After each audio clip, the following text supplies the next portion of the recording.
Steve Jobs there and got the inspiration to, and then created, and then basically commented later on that he was able to actually deliver them at a commercial price instead of just on the research.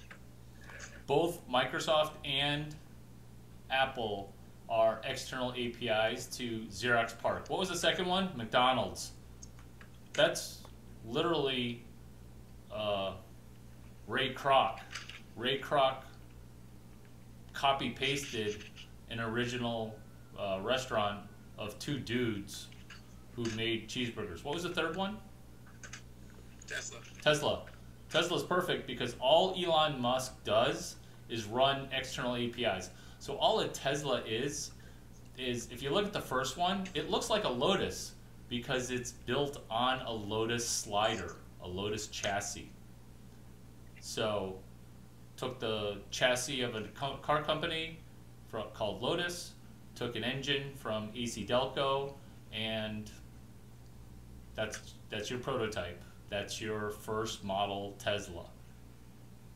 So he literally ran two APIs. Before that was PayPal. They didn't have an external API, and then did have an API. So because they needed a payment solution. Who's they? eBay needed a payment solution. Is that what you're talking about? Well, initially it was Confinity, and so it was just beaming money, buying between Palm Pilots, like every person with an idea, without an external API. And so their text is same thing that we do with a rock, where the rock actually sends you a text that you text. So the text is replaced with email. So one person emails another person money, and PayPal is the go-between. Transaction processor, okay, got it. Right. So me and I helped Kenny, who's now the ex-ambassador to Sweden. Because once you start seeing this, you're like red-pilled. Like you see how the world works.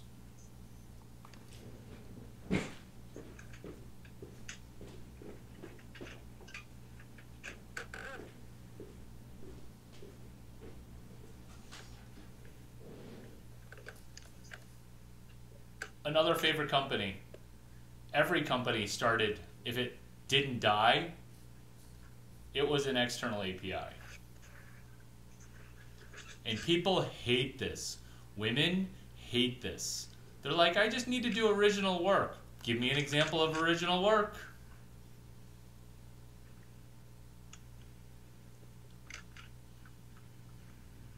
What about Keurig? How is Keurig an external API?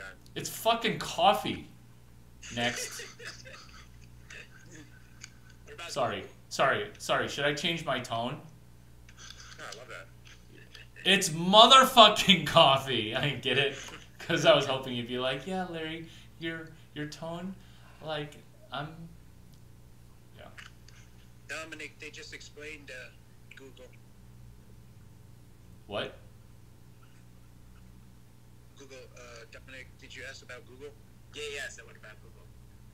Google is, all they did was rip GoTo's business model. Got it. And they built it inside of Yahoo, on Yahoo. So a lot of external APIs, they actually become internal. So before I got into Stanford using an external API of buying what's called a hardcover textbook and studying it so well that the professor was impressed that he invited me to guest lecture. And then I left, and then I started running more external APIs before I started teaching at the engineering school. So a lot of good entities, especially in Silicon Valley, the external API becomes inside the API. The outside goes inside because they just want the best of the best of the best. So the outside external API becomes the internal API. Danny Sullivan, he used to be at Google, since you said Google. He used to be outside running the algorithm for search engine strategies. Now he's at Google battling people who are doing search engine strategies. So he used to know the Google algorithm better than Google did.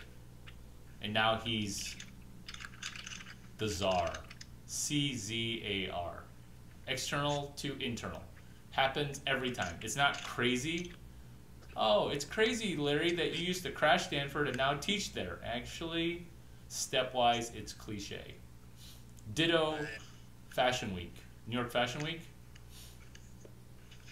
Like, everything. Name another company. Try to stump me. Be hard on me. Nokia. Nokia? It's a cell phone company. It's a forest company. Yeah. Like 150 years old. That's just like coffee. Next. Yeah. Church. Church? Which branch? Scientology. There you go. You just explained it. It's science fiction, okay? Meets a drugged up drunk dude who's horny and kind of wants to bang some of the hotter constituents. Next. Am I a dick? This is stand up too. It's supposed to be funny.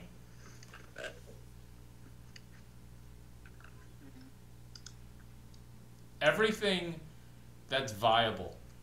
Do you know that people, I'm not even going to say what I was going to say. Next. MicroStrategy. Saylor even derives it. Michael Saylor actually gives the origin story of how it's an external API to McDonald's, where McDonald's was like, hey, I need you to scrape all the orders that, is my ice cream machine broken.com. But inside of is my ice cream machine broken at this franchise.com. Have you guys seen that app? It tells you whether or not an ice cream machine is broken inside of any McDonald's. What? That's awesome. So that's what Michael Saylor actually did. But he needs to know how many cheeseburgers sold. So the app would be, how many cheeseburgers did I sell at franchise number 3211? So that's what MicroStrategy was, is helping McDonald's with CRM and business, not analytics. It's just a dashboard. It's all it is. So McDonald's is the API because that external API was inside because him and one dude spent one long weekend coding it up for McDonald's. Next. I can do this all day long. One of you, who said Nokia and who said coffee? Because you two should say, Larry, do olive oil. Am I a dick? A little bit. It's funny though, right? You said coffee. You said phone. Next. How about IKEA? It's shitty furniture, like shittier. So whatever shitty furniture there was, they're like, let's do that furniture shittier.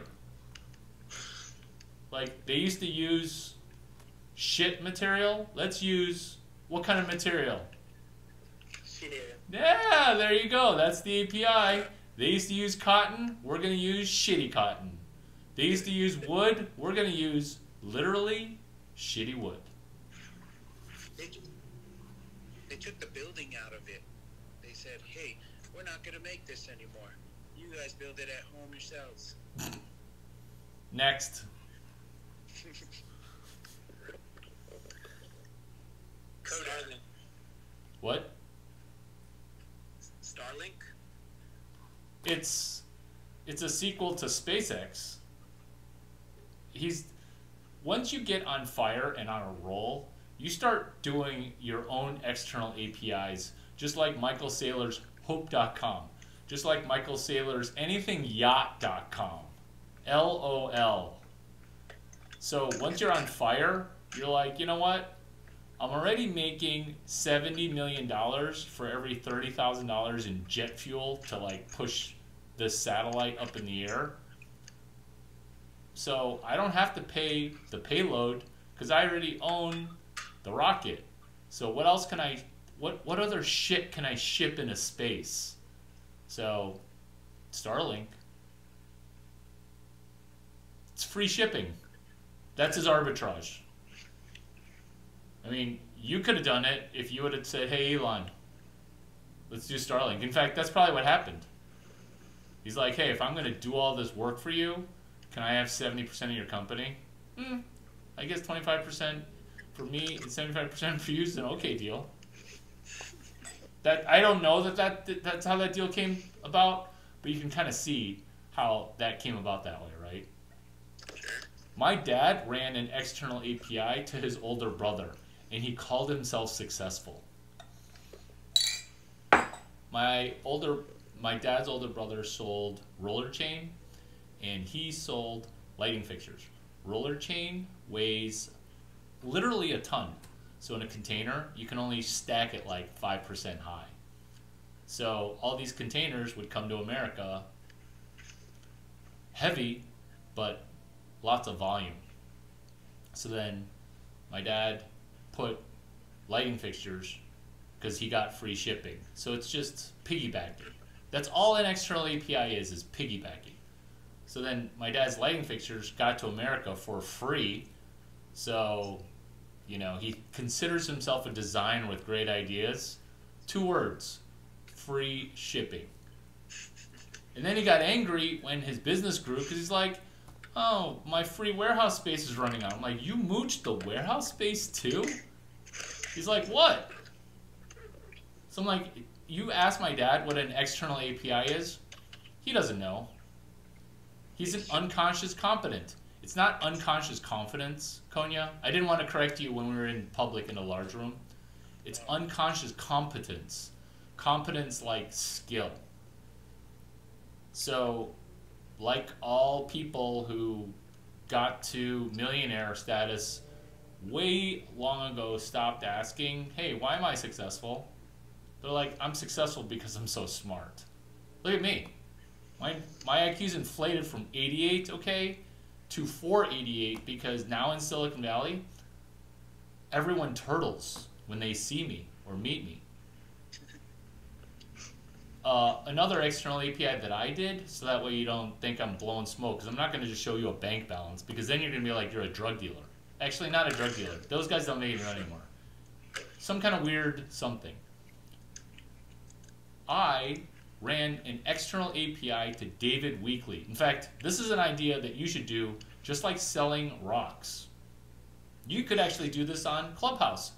That's why you're grilling me, because now you get the benefit of this idea that's free to execute. That's also why Elon for SpaceX open sourced every patent.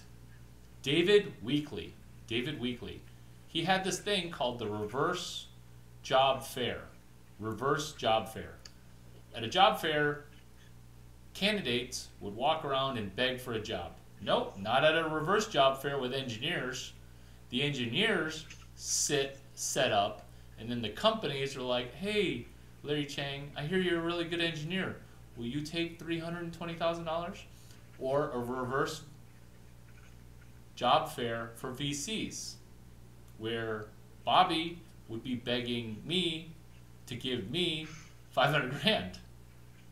Do you see where this is going? Yeah. Catch up Dominic with the Bobby job offer. Yeah. Konya, go. Everyone's mic's off. You can just talk. Every room, Dominic, is an opportunity, and once you get that green bean next to your name, you better have your shit in order, because you're in the last room with a very well-known individual, Bobby, and Larry. They didn't know each other, but when I joined the room, they spoke to each other, where everyone else in the room thought they were both inebriated. They were drunk off their asses, but Larry is sober. He doesn't drink, and that surprised me, because he's too cool to not drink, right? But whatever. Anyways, we're losing focus here. Bobby offered him multiple times a six-figure job over and over. And Not a six-figure job. A six-figure job is like freaking minimum wage at like 100.0, 0,00. 2 commas into that. $500,000. Yes. Yes. Konya, get into specifics because Bobby... Okay, go on. Sorry, we're interrupting you. No judgments. Go. You're doing great. Yes, Bobby really, he was talking in code. In my ear, it was just a battle. It was just them two volleying ideas to one another that I didn't understand. But, in the end, it was Bobby offering Larry into his life, like into his pockets, into... Break me down via external API what I was doing to Bobby, stepwise, progression-wise. He was just listening. There you go. Questions. There you go. Literally just listening and asking for clarifications, and then hitting the mute button as a format of applause like this. Like when you're on stage, that's the only sign of life when you're on stage. Because everyone's multitasking or not listening, taking notes. Keep going, Konya. Well, by the end of it, I was hooked. Like, these two are obviously comedians, but, the benefit of this room, you click on one picture and you're in their live with, Twitter and Instagram instantly. And these guys are not nobodies. They know their shit, but they were speaking in a language that they only understand. That's not true. Well, Nobody understands other people, which is why I ask. He was dropping knowledge bombs, and I would ask. And I'm going to be hard on you, because the more specific you can talk, versus these two were vibing, okay? Which is a format of socio-economic thing that's not social and not economic, which is why it's low soc and low econ. So when Bobby would say some Bobby terminology, the only person confident enough to not call him out on his shit, which is low socio, low econ. That should be a new thing. Low so, low eco. I'm gonna make... No, well, I was the only one who would ask. I'd be like, hey, can you repeat that? Because I don't know what low so, low eco is. Did you just make that shit up? And I'd be like, yeah, get it? Low soc, low economics, like socioeconomics, but low for both. I go high so, high eco via the external API. So I'm running an API on poor people, basically. Yes. How do you guys not laugh at that? That's hilarious. Obviously, I made that up on the fly. Oh my god. Go, Juka. Go, Juka. I know you've got genius coming. Genius comment on you and Bobby. I think one interesting external API was your local knowledge of the building that you're both living in or living close by, and cafes, etc. 1435 Brickell Avenue. Which, if I didn't own a baller suite in, I easily could have just Googled it and then looked downstairs to see that he's at Joe's the Juice. Do you see how like you don't need to own the asset in order to have that rapport? But that's why you can't overstate it. Yeah. Is you have to be honest and understated and accurate, even though you're selling. Yeah, sorry, Dominic, for lying about the rock. No magical properties, you mean? Oh, it's magical. It's just that they fucked the magic up by making shit up. It's magical. Ben, you want to chime in? Everything after I said was magical, but yeah, fucked it up before it went on to be magical. Yeah, I would have sworn that you and Bobby were friends, Larry. I know. You knew each other. That's because an hour and a half before that, I was hitting that mute button whenever he would say something like, I don't have FOMO for when I get beat out as an investor. I go congratulate him. And then I'm the only guy listening. So I'm like this. In a room full of speakers, in a room full of alphas, the most important person is a beta listening. Do you want me to repeat that? No, it becomes the thing. Do you want me to repeat that? Because that's an external API. Because people will tell you. I had the same feeling. Same with you, Juka. I had the same feeling when I went into that room that they were best friends, but they didn't even know each other. So, I guess my question is, and this probably doesn't matter at all, but like, how did he get into that room? Like, How did there who? other people in there? How did who get into It the room? always matters. I think it was his room that he created. Yeah. If I'm not. Yeah, Ben, Bobby created it. And like a lazy VC, he couldn't write out a focus. And then ran some external APIs on it. Yes. But it was actually a hard API to run. Beforehand that he had been moving in, or just a specific coincidence. It was hard to run an API because his room was literally an emoji. Yeah. And it wasn't a popular one like the LOL emoji. It was like a wrong emoji. Yeah. It was a predator emoji. November. Yeah, it was the guy wearing the fake glasses and big nose. Yeah, predator and a mustache. Oh, child predator is what you mean. Yeah. Yeah, that's what. Sometimes my mind goes like very literal, and I thought like actual predator, like No, the but- movie with Arnold Schwarzenegger. How messed up did I think that looked like predator, and then I clicked into the room, right? I mean, you saw Larry. It's not assuming safe. Oh, I didn't know Larry before Even that. more so dangerous. Oh, you didn't know Larry before that? I didn't know Larry before that. No. In fact, I locked Bobby down. Dominic, so he's got a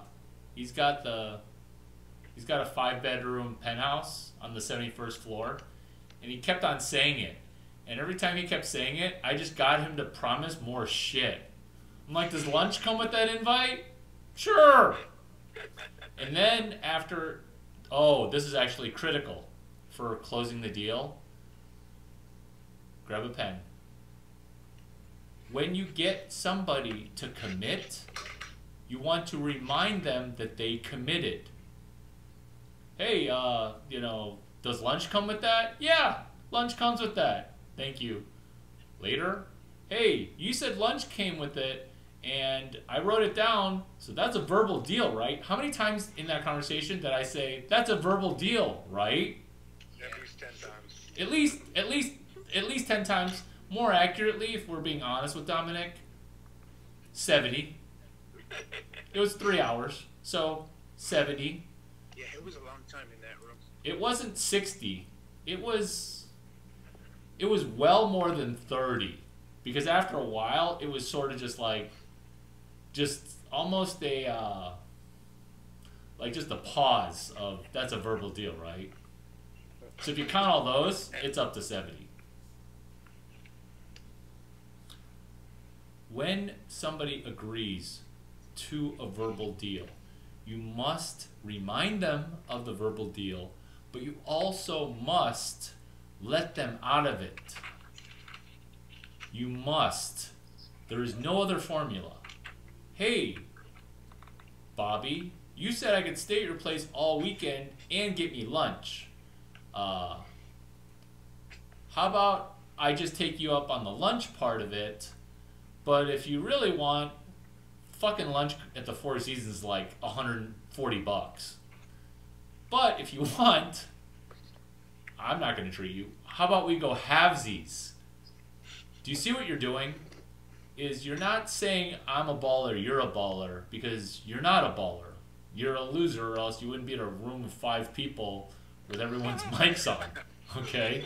You'd be in a baller room with 5,000 people in the room waiting to talk to you because they already love you. You're in this room, okay? And this room is the hustle room.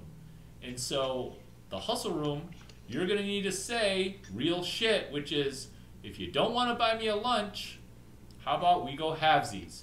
But you've already helped me a bunch, so you know what? I should kind of, I guess, buy you lunch. Do you see what you're doing there? You're offering him lunch because he's been so helpful. You're relinquishing him from the obligation of his verbal deal. Guess what? Not only is he going to buy you lunch, he's going to recommend that you live in his place because he's on vacation all the time because he's a fucking VC. And will you do me the huge favor of taking out my boat?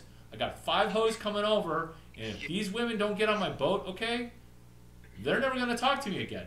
So don't bang Sheila, bang everyone else except for fucking Sheila. True. And then some retard would be like, so you're saying bang Sheila? Like, how about you not bang any of them, and then, you know, if you're gonna fuck in the hotel side and be like, hey, Bobby, and Bobby be like, did you fuck her in Miami? Yeah, I did. And then he's gonna think, did you fuck her in my place? Oh, no. When he thinks it, this is listener train of thought. Write that down. Knowing listener train of thought while you're talking, which makes my comedy funny because it's an interruption they expected. Don't write that down yet. Listener train of thought. Listener train of thought. So if Bobby sees my Insta and I'm banging Sheila's best friend Madison, aka Maddie, he's gonna be like, did you bang her in my bed, you slut? No. This isn't my first bang, okay?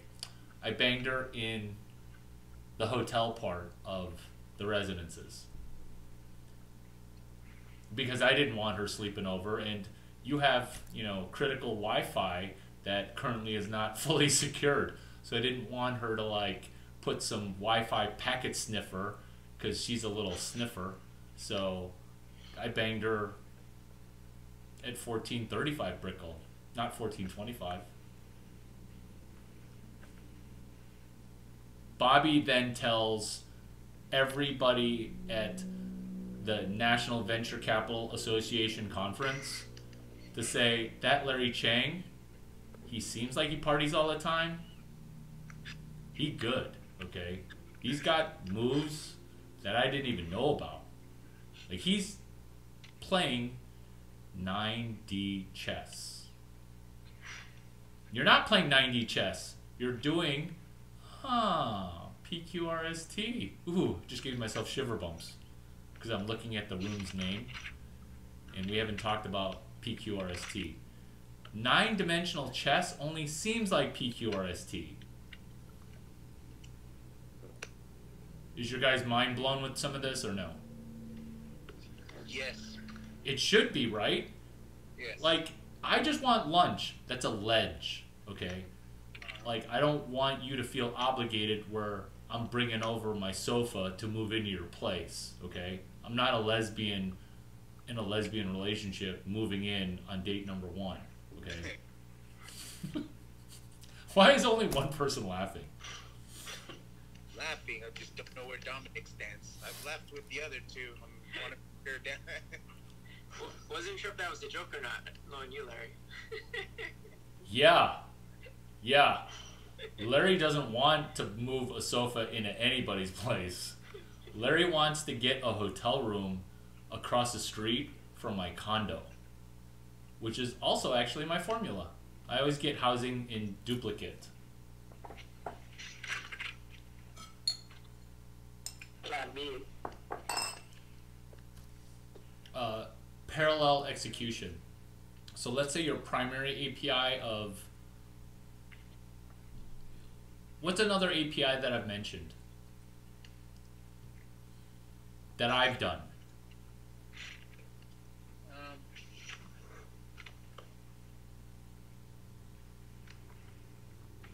PayPal, right? Okay, so their backup plan was something off of eBay, but they actually never really got anything, so they're lucky actually eBay worked, because all the other auction shit was shit. So their plan B was nothing. So that's actually a bad example, but a good example of they only had a plan A and they had nothing, which is why it kind of should have died, but surprisingly just didn't die. So that's where we got lucky, but we were looking for everything. How So- about in the mobile phone underwriting? What was the plan B there? Repeat. Why are you so echoey? Is my microphone that echoey? No. Is mine echo? Yeah, a ton. Yeah, it sounds like you're in the bathroom. Okay, then I'll squeeze another one. You're taking a deuce. He's just gonna exit the bathroom right now. No, he always sounds like that. I think it's a headset.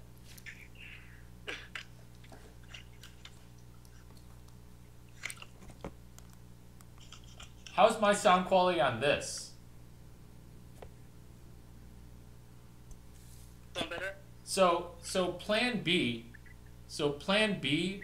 and why I get housing across the street is because while you're running an external API, you want to have a backup venue. You want to have a backup plan. Because most people, their primary plan, like, I'm gonna execute. So it's really helpful to have a backup plan. It's called real world insurance. So I'm so laser focused that I'm actually executing it twice in case the first thing doesn't work. So in case the first rock doesn't ship, like, I'm gonna need a backup plan for the Larry Chang meditation on Rich's Rock for $111.11. Like, and I need a backup supplier. So just, does that answer your question? Why get two? It works great if you're going to the Super Bowl. You book Airbnb and a nice hotel. So that way, if crazy people end up partying in your hotel suite, then you go across the street if you need to sleep. Or where do you store your work shit? That's why the Bobby Wi-Fi thing is funny.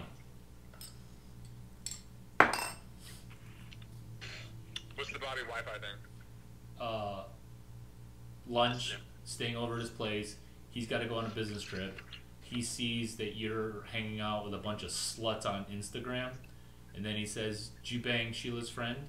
And then you say, "Yeah, but I slept with Jacqueline, but not at 1525 Brickle. I slept with her at 1435 Brickle."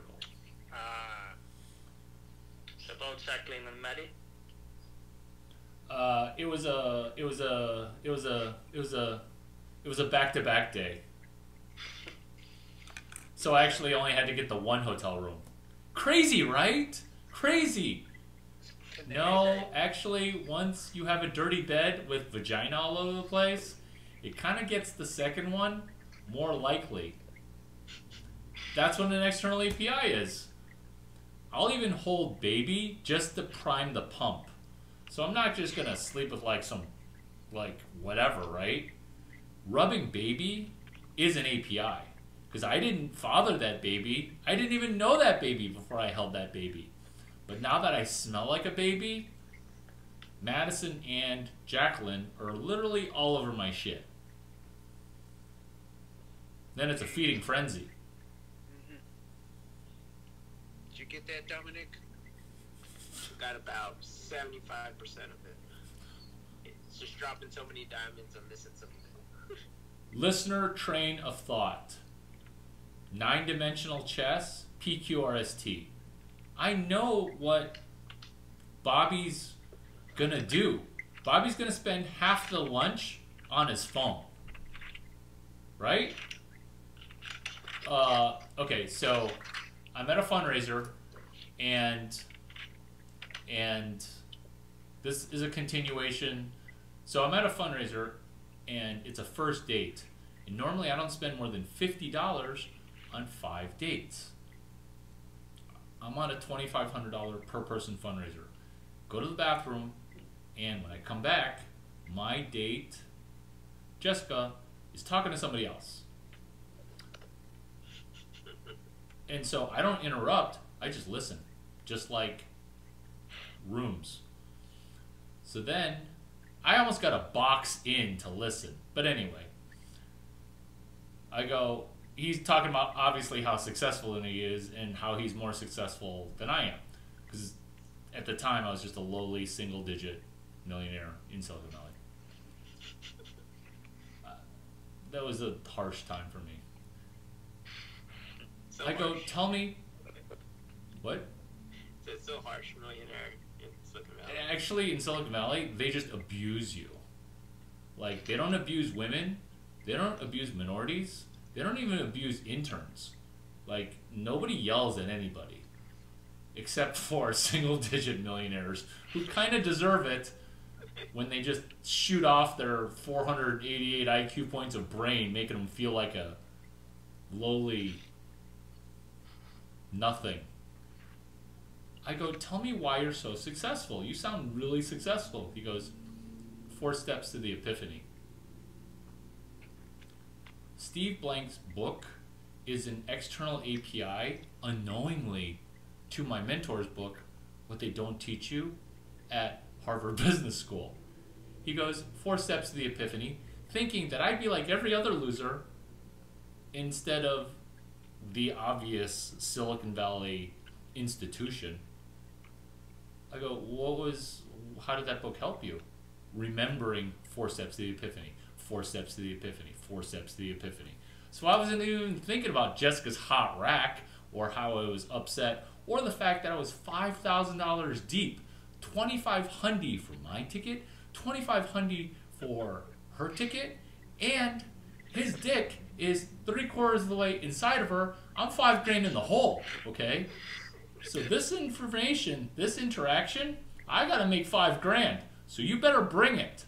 Tell me about what makes 4 steps to the epiphany so much of a epiphany, because I need to say it a bunch of times to myself, because my IQ, okay, barely over 90.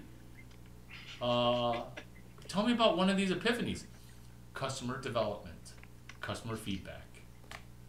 I was like, this sounds a little bit like Mark McCormack's book. What else do you get from it? How to cross the chasm. Oh, you mean a precursor and a post-cursor API, external API, to Jeffrey Moore's book, Crossing the Chasm. He's like, yeah, Steve Blank actually mentions that. Oh, Steve Blank. Wait right here. I decided to leave Jessica in this huge, tall, strapping stud. And when I say huge, I'm 6'4.5", okay? So if you're running game on my date, continuing to run game after I come back from the bathroom, you have game, okay? So I outgame the game person. I'm like, will you hold on a second? I gotta go do something. So I whip out my Sidekick 1 Danger device, which I got from Win64 University, the headquarters for Danger. I go to my friend Jeff's website and I order 4 steps to the epiphany on Four Steps to the Epiphany on Amazon.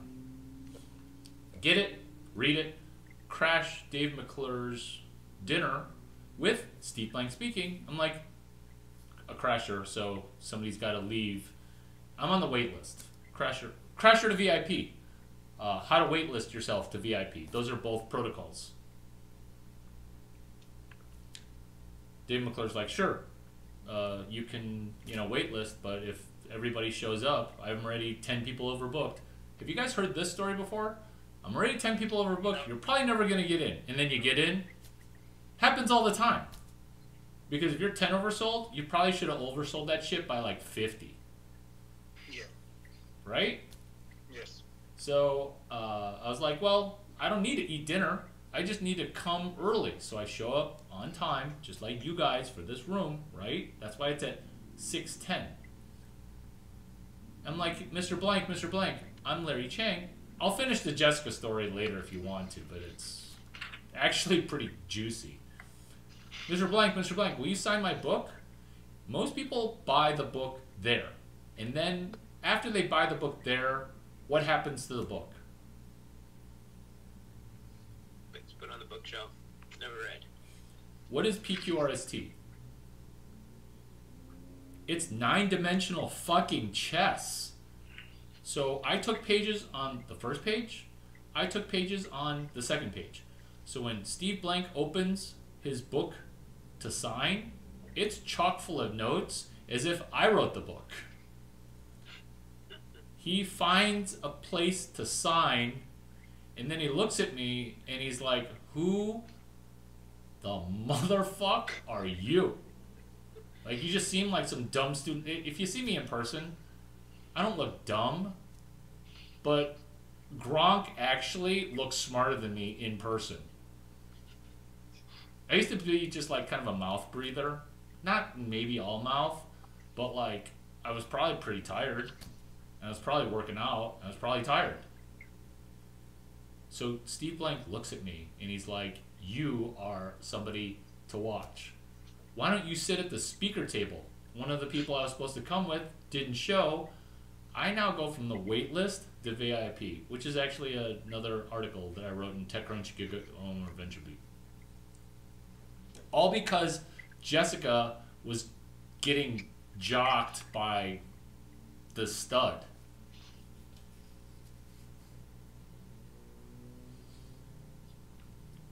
What would you do if you were $5,000 in the hole with Jessica? You just ordered a book on Amazon, okay? Now what? What do you do? Dominic, what do you do? Just ordered the book on Amazon. You're still at the party? Oh yeah, we're 45 minutes into the party. It's a 4-hour party. The reason we got there early is because it's all you can eat, so I'm gonna eat everything for 4 hours, right? Got it. I try and potentially get more gems from the guy that's trying to hit on me. Good. What else? Konya. Take advantage of, congratulate the guy